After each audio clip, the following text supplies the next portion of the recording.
senang je bang, tiup. Sampai apa? Tiup. Tahun sekali shoot dekat luar negara yang ada salji. Betul. Kedua dalam aircon. Tiga, beli kipas yang sekarang trend kipas tu, acak tu, tak membantu tak. Ada lagi solusi. Nak hilangkan overheat, beli FX3.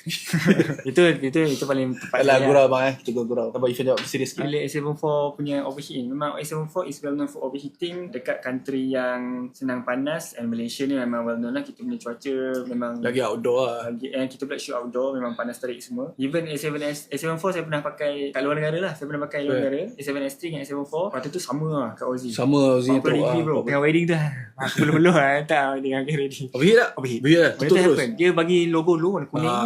So dia dah start overheat lah. Saya nak bagi saranan sebab saya pun dah buat dah benda tu. Sama juga. So boleh redor abang. Tutup bang. Abang kalau ambil gambar senang. Ambil gambar tutup buka.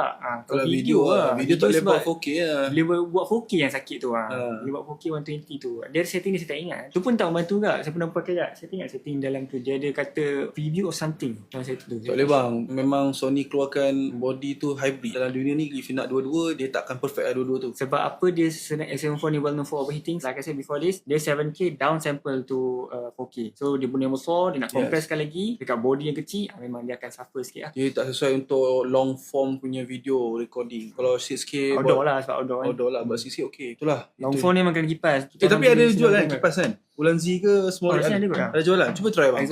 Exhaust fan. Cuma dia bila dia attach macam tu, dia macam dia menyejukkan body je lah bagi saya. Kalau FX3 dia memang built in kipas je. Tapi actually membantu juga kipas tu. Of course lebih membantu kalau daripada tak ada. Sebab kita orang pernah pakai SS20, well known untuk overheating juga. And kita orang pakai exhaust kipas fan tu and actually delay kan jugalah. Tapi Fujifilm dia memang design untuk tu dia dah memang manufacture keluar. Bila kita sebut third party ni, yalah third party kan, you just nak slot in ke apa kan. Tapi boleh cuba bang. Maksudnya Ulanzi dah bang. Ulanzi ataupun Smorik dia dah keluar fan. Mungkin